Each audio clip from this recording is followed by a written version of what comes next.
How to find your wallet ID on Bitget Wallet. Hey everyone, welcome back to another video from Trading for Beginners.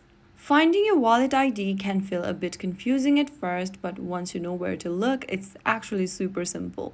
Start off by opening up Bitget Wallet app on your device and log into your account.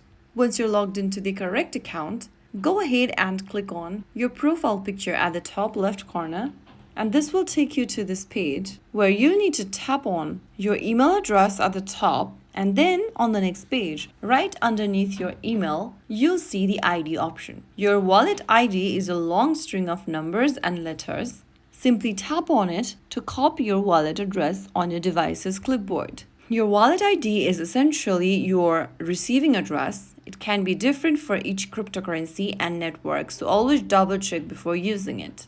So there you have it. That is how you find your wallet ID on Bitget Wallet. If you found the video helpful, don't forget to like, share, and subscribe to our channel. I will be back again in the next video. Thank you for watching.